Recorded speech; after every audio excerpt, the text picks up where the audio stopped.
Coming up on this episode, Lindy Waters III caps off an excellent Warrior team debut with a crazy game winner in their preseason opener against the LA Clippers on Saturday. I'll go through his performance and all the other major takeaways from the 91-90 victory.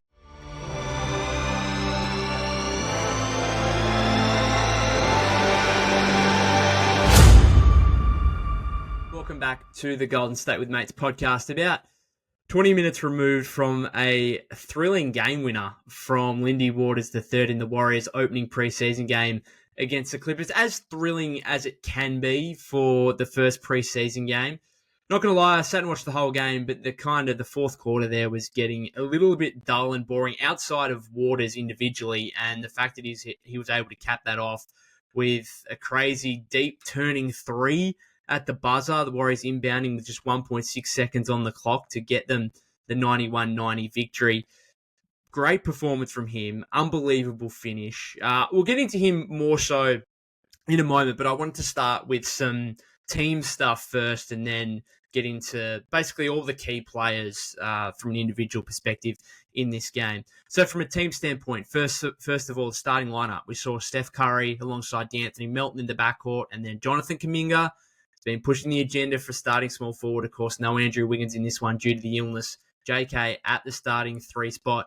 Draymond Green and Trace Jackson-Davis also in the front court. We saw some kind of hockey substitutions in the first quarter where the Warriors went to a second five-man unit, which was made up of Pods, Buddy Hield, GP2, Slow-Mo, and Loon, which left Moses Moody out of the equation, and we'll certainly talk about him because he was one of the stories of the game. In terms of the starting lineup, I mean, the whole game was very clunky from an offensive standpoint for the Warriors. They shot 33.8% from the field, 22.9%, 11 of 48 from three-point range, started 2 of 14 in the opening period. And if you want to break it down even further, this is where it gets really spicy.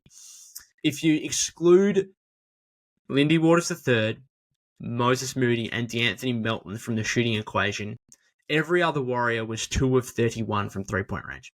2 of 31. So this was a clunky offensive performance from the Warriors, and I'm not sure it invited a whole lot of optimism, but at the same time, clearly first preseason game, players getting their legs under themselves. The shooting is clearly going to get better from there, but it did show kind of the lack of three-point shooting to a degree. And again, yes, it's going to get better from the 22.9% that they shot in this one. But there's some concerns with the different lineups and rotations that Steve was using in this game. And clearly the starting lineup with that front court of JK, Draymond, and TJD, the lack of shooting out there. I mean, JK took 2 threes, didn't make either of them, I believe. Didn't really show too much in terms of the way of the improved shooting that we've heard from over the offseason. Of course, first game of the preseason, there's hopefully plenty more to come and he can showcase that. But it makes it difficult when you have 3 non-shooters or 3 guys that defenses aren't going to guard. And that's what we saw in both lineups. So the first 5 with that front court of JK, Draymond, and TJD. And then the second 5 having GP2, Slow-Mo, and Loon out there. Defenses aren't guarding those guys, and it makes it insanely difficult. And what it puts extreme pressure on is the Warriors' defense. And we know they want to be an elite defensive team this season, and they have to be in order to be able to generate offense, because clearly their best offense is going to come from their defense being able to get out in transition, which we saw a few times in the first half. We saw a couple of times in the first quarter. They had a 9-0 stretch during the first quarter with that starting 5 that looked pretty good, and it was because they were getting stops on defense, able to get out in transition. JK was able to use his athleticism, speed on a couple of occasions. That's where they're going to be at their best, because if they can't get stops defensively and they are made to set up in the half court offensively, it's going to be tough. It's going to be tough. And taking 14 3-point attempts in the first quarter, taking 48 for the game, they shouldn't be taking that much, ideally. They shouldn't be taking that many, especially when Steph's only taking a few. I mean, he only played 14 minutes. All of the guys, Steve utilized all 19 players. Of course, Wiggs, again, not available. Everyone basically played under 20 minutes. Most players were under kind of 16, 17 minutes. 48 3-point attempts for this roster. I know Steve wants to be a high-volume 3-point shooting team. but it's going to be difficult if you're also trying to lean into defense by having a Draymond TJD front court, by having Slow-Mo out there with another big in the second unit, and it just makes it really tough. Offensively, I think the Warriors looked a lot better when Draymond was at the 5 for a period there early in the second quarter. I think that's where they're going to be at the best offensively. But unfortunately, as I've said all off season, and it reflected in this preseason opener, the Warriors are going to have to choose between offense and defense because their roster makeup doesn't really lend itself to being elite on both ends of the floor. So if they want to be elite defensively, be top 5, top 6, they're going to have to give up some stuff shooting-wise and therefore put a whole lot of pressure on Steph. And it's going to be hard for them to be an above average or average offense if that's the case. So you got to pick and choose, and what Steve leans into, we'll wait and see. It was more so the defense in this one, starting Melton above Pods and Buddy Hield, and of course going big with the JK, Draymond, TJD starting 5. So in the starting 5. So it's going to be vitally important to get stops and get out in transition because otherwise it was a tough watch. I mean, you see JK, Draymond, and TJD out there, and guys just don't guard them from beyond the paint. And so therefore, I don't know how that works. I don't know how it works. And it's the same in the second 5. Like, I do not want to see, if Slow-Mo's out there with another big, whether it's TJD, Loon, whether it's Draymond, those two guys playing together, I do not also want to see Gary Payton second. And that's what I saw in that second unit. And I was just like, oh, this is rough. This is rough. So, not a great offensive display, it must be said. And yes, it'll improve. Bit rusty first preseason game, we understand that. But there is genuine roster concerns, obviously, that we've spoke about all off-season, and they were well reflected in this game. Yeah, that's probably pretty much all I've got from a team aspect, because I think in these preseason games, we're really looking mostly at an individual aspect, particularly as fans, and see who's going to take the next step, who's going to push for a solidified role in the starting lineup, in the remainder of the rotation. We know the Warriors are fairly deep, and I think that was again reiterated in the fact that Moses Moody was the 11th man. He was not part of those first two 5-man lineups to total the 10. He was the 11th man, and yeah, he was probably, before Waters' performance in the fourth quarter, Moody was probably the player of the game. In fact, you could argue he was, given he was the one out there playing alongside the regular guys. That's the problem for the Warriors right there, is that your 11th man was the best player in the game, and that's not going to be necessarily a surprise. Now, it might be a surprise with the 11th man, but there could be games where, like, the 8th, 9th man is not necessarily your best player, because Steph often will be, but could be your second or third best player. And how Steve can kind of pull the trigger on who gets what minutes and in what game, it's incredibly difficult. And I thought Moses, I'll start with him because I think he was really impressive. 12 points, 4 rebounds, couple of steals. Biggest thing for him, plus 14 in his 12 minutes. No one else was more than a plus 5. And I think, again, individual plus minus can be fraught with danger on an individual game aspect. But I do think in this one, that plus 14 was pretty reflective of Moody's impact on the game. And so I thought he was really good. He made a catch and shoot corner 3 in the second quarter, and I tweeted it out. I said, this is that play right there with where Pod's kind of gone to pick and roll, drew a bit of help. Moody was wide open for the corner 3. That's exactly why I think, based on this game and just how this roster looks, I think Moody should be above GP2 in the rotation, because they need as much shooting as they can get. And oftentimes in that play, if that's GP2 on the floor instead of Moody, that's GP2 wide open in the corner. And who are you backing to make that shot? It's clearly Moses. And I think that's probably going to be more important than the advantages GP2 can give you on defense in comparison to Moody. And Moody's no slouch defensively, right? I know Steve's talked about him making better decisions on both ends of the floor, but he can move his feet. He's pretty athletic. It's not like he's a minus defender. And so based on this performance, I would have Moody ahead of GP2 in the rotation, just on GP2. Good to get the run 9-10 minutes. Don't think he was overly impactful necessarily.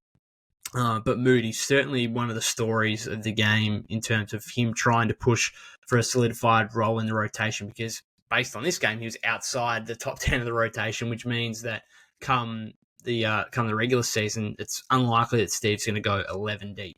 And you got Wiggins to come back. So technically, like, Moody was the 12th guy if you wanted to include Wiggins, who was obviously out. So that's going to be a concern.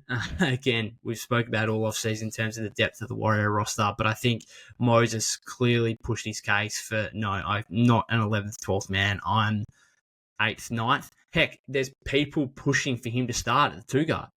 There genuinely is, and that makes some sense. Or at the 3. Now, maybe it's probably more so at the 2, and you could have him and Wiggins. Now, I think D'Anthony Melton's performance has not solidified, but if you're basing it on one performance, which you can't, but if you were, you'd have a hard time not seeing D'Anthony Melton as Steph Curry's backcourt partner after that game. I thought he was really good. I thought he was excellent, knocked down a few shots, but just looked like he fit in.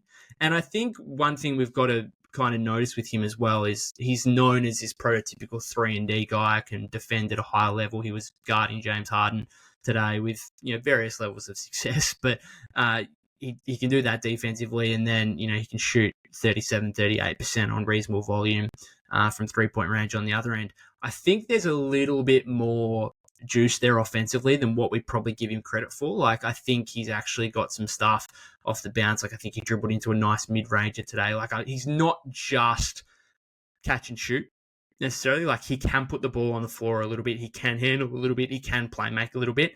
And I think that's going to be pretty important next to Steph. And I think rather than necessarily go for the flat-out shooter like Buddy Hield, I think Melton is probably going to give you a little bit more stuff offensively, while also being a little bit more solid defensively than someone like Pods, who had a bit of a stinker today, but I'll get into that. So 3 guys, the 3 positives from this game, I think definitely Moody, D'Anthony Melton, and Lindy Waters III. Waters, we need to see him. We need to see him alongside some of the regulars, because I speak about Moody and having him and his shooting out there in second units instead of a guy like GP2. Well, Lindy Waters III, I don't think it's probably, I think he is the 3rd best shooter on the roster. And so for a roster, and particularly when you've got some spacing issues in the front court with guys like Draymond, TJD, Loon, Slow-Mo, JK, when there's a combination of 2 of those players out there, you'd need to try and maximize shooting at the other 3 positions. And if that's the case, then you've got to have a look at the 3rd best shooter on your roster being in some of those combinations. Like, you have to. He goes 5 of 7 from deep in this one. Team high 15. I don't think it was game high, but team high 15 points. Might have been game high. He was just excellent. And yes, it was only in the second half, and it was only against, moderate opposition, not the Clippers' main guys, that's for sure. But I think you've got to see that against better players and with other, the Warrior regulars. Put him in a second unit with, I don't know, Pods, and maybe you have both him and Hield out there, and then that can allow you to go like Slow-Mo and Loon, or Slow-Mo and Draymond, or Slow-Mo and TJD, like whatever combination of the 4-5 that is. I don't know. I just really, like, he's got good size. He's 6'6". Let's not pretend like this was a shock. Well, I mean, him going 5 of 7 is certainly, more than he's going to do in most games. He's not going to shoot over 70% from 3 or whatever else. But this is a guy that shot 43.1% from 3-point range with the Thunder last season, shot 43% as well in the G League. Like, he's a noted 3-point shooter. And for a team that lacks it, like, I think Steve has no other choice but to put him in a more not a solidified role, because I'm not saying he's necessarily going to be playing minutes come the regular season opener later in the month. But you need to see him over the remainder of these preseason games. Can he play with some of the guys in the bench unit, maybe even some of the starters? See what he looks like there. I think a very promising performance, and it's not one that necessarily should be too much of a shock based on what we've seen him do in the G League and with the Thunder in his limited opportunity. Like, this is a noted 3-point shooter. He's the 3rd best shooter behind Steph and Buddy Hield on the team. I have no doubts about that. And so you probably have to utilize that in some way. Some other players here. Steph and Draymond I'm not going to speak about because it's a preseason game for those two veteran players. I mean, bit of rust for Steph offensively. I found it funny that Draymond's, drawing charges in the first quarter and, beefing with the refs a little bit on a non-charge call. It was actually called a block on Zubac in the second quarter. Not going to talk anything else about those guys. We know who they are and what they're going to be. Kuminga. So obviously pushing to be a small forward. I don't know. Again, he looks good getting out in transition, obviously using his athleticism. Otherwise, I think Steve you go away from that thinking Steve is probably on the money when he says you can't play him without a shooting 5. Because, again, Draymond, TJD alongside him, there's just no spacing. There's no spacing. And, yep, it's only one game, but defenses, I don't think, are going to be concerned about JK from beyond the arc. And this is the issue, is the Warriors taking 48 3-point attempts. Or some games they will just take that many attempts because their non-shooters are going to be dared to take wide-open shots. And sometimes they won't hit them, and they didn't today. 2 of 31 for everyone outside Moody, Melton, and Waters. And other times they will have good shooting games, and they'll shoot 50% from 3. But yeah, I think it makes it difficult for JK to be a small forward. And I think Steve is probably coming away from that thinking I'm right on this one. But it's good to see, and I'm glad that Steve went to it because we need to see it. And I'd like to say it again. It's one game. We need some more sample size. This is why there's 6 preseason games. We'll see what Wiggs' availability is like on Wednesday. You'd assume by that point he'd be back and playing, but we'll wait and see. If not, maybe try it again. I don't know. TJD. Not great. I would classify that as 4.6 rebounds, 2 assists, a couple of steals as well. My big question coming out of this one is from him is, can he be the anchor of a defense against quality bigs? And there's a lot of quality bigs in the league now. Now, yes, he's grown an inch over summer, but I do question whether or not he can really battle against like the genuine 7-footers. And Zubac gave him some work today. And in the pick and roll a few times, also just a couple of post-up opportunities where we love TJD, very impressive as a rookie, but again, like he's 6'9", 6'10", giving up a few inches to some of the big behemoths around the league, like a Zubac, who went to work on a couple of occasions. And Zubac's good. He's not great. I don't know where you'd put him in terms of the best big men in the league. Maybe around 10th or something. But what I'm saying is you're going to come up against these quality bigs fairly often, and I just wonder whether or not TJD is capable of being the anchor of a defense right now. Maybe he can be, given Draymond's alongside him. I get that. But I'm a bit worried coming up against like genuine quality bigs, and obviously, Joel Embiid, Nikola Jokic are the top 2 to come to mind. But even like if you look at regular season opener, Portland Trailblazers, Ayton. Like, is TJD going to be able to prevent Ayton from having like 25 and 12? I don't know. If I was a betting man, you might put some money on Ayton's overs points in that game. That's my concern with TJD. Plenty more time still to see it, but he's really obviously he's not providing too much offensively apart from some transition stuff, some lob dunks at the rim, on the roll a little bit, but it's hard when again Draymond and JK are also out there with him. Yeah, I not a great performance, as I said at the start for TJD. Some of the guys off the bench, GP2 I spoke about briefly. Slow-mo in his Warrior debut, 4 points, couple of steals, missed his 2 3-point attempts. Again, going to be wide open. Solid enough. I think we know who he's going to be. It's just about the shooting, and I would liked. I mean, Steve's spoken about having, or I think Draymond even spoke about it as well, or said to Slow-mo about him being a 5 in this system. That's something we didn't see today, and I just wonder if you could open up the second unit a little bit. When you're going up against backup 5s, can you could you get away with slow-mo at the 5? And, maybe that allows you to bring in Lindy Waters III or play Moody more or something like that, rather than having slow-mo and Looney out there at the same time, which is, Loon hit a mid-range jumper in the third quarter, I think, which looked nice, but I don't know how much you can get away with having that. Speaking of Loon, I thought, as much as I'm concerned about that and that potential fit with slow-mo in a second unit or whatever else, I thought Loon played really well.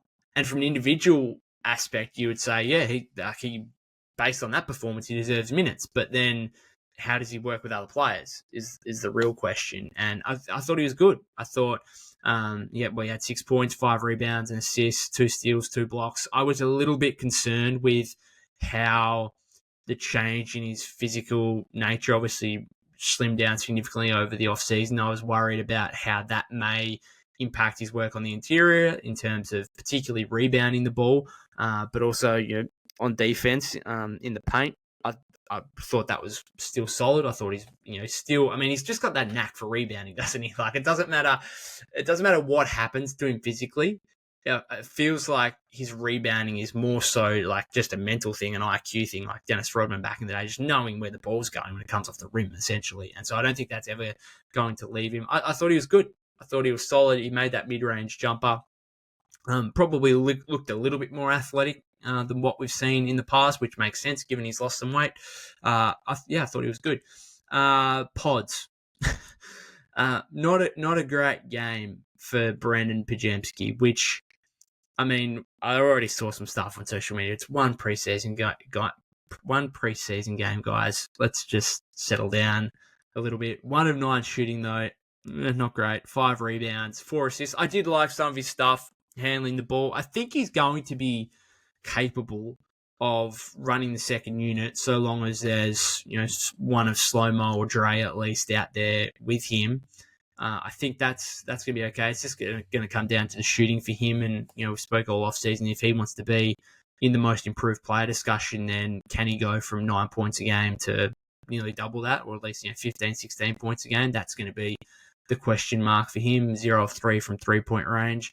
Didn't look great in terms of scoring the ball in this one, but again, it's one game. It's the preseason opener.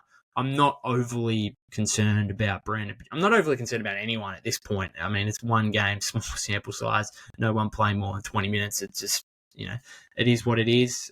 You would have liked to see more, but not overly concerning nonetheless. Again, I did like the fact that, he did show some playmaking ability, and some ball handling, which proves to me like one of the biggest things I take away from this one is, okay, Melton's got to be starting next to Steph, and let Pods take that 6-man role, that back up to Steph role, where he's got the ball handling and playmaking duties in the second unit, rather than asking him to start next to Steph and then taking him out and then bringing him back once Steph goes to the bench and asking him to still do that role while also being in a starting role. So that would be one of my main takeaways, is Melton starting, Pods and Hield second unit, I would have thought.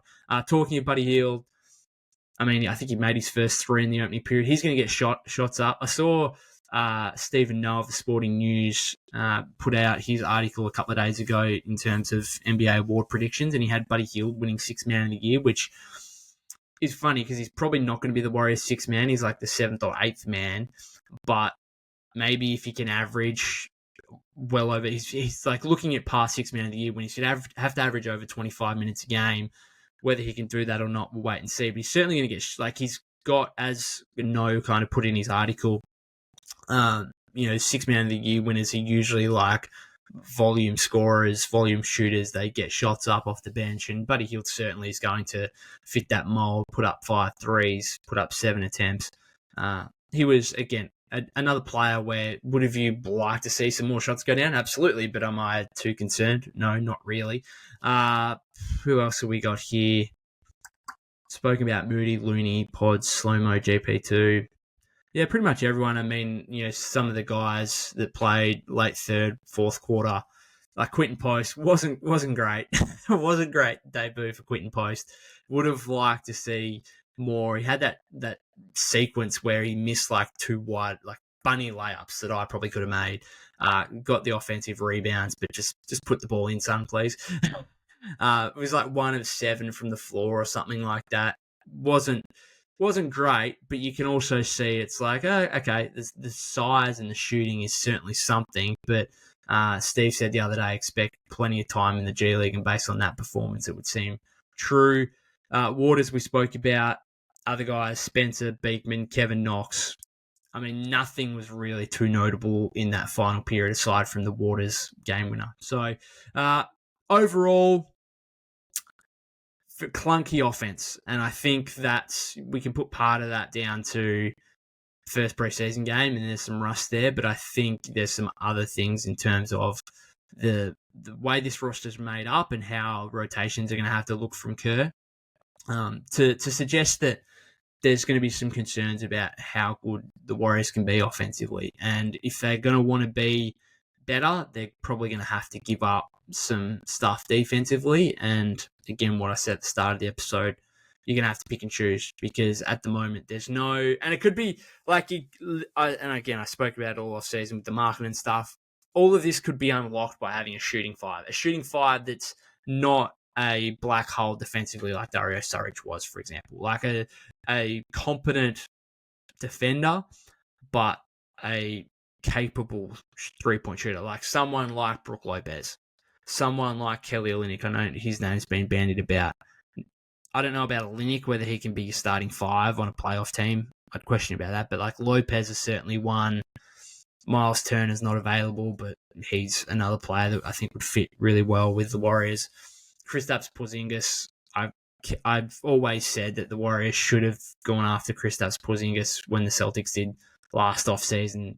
I know he's injured at the moment. I know you would have had to be worried about his fitness concerns, but I think he would have been the perfect fit for the Warriors at a price from a trade standpoint that was pretty low.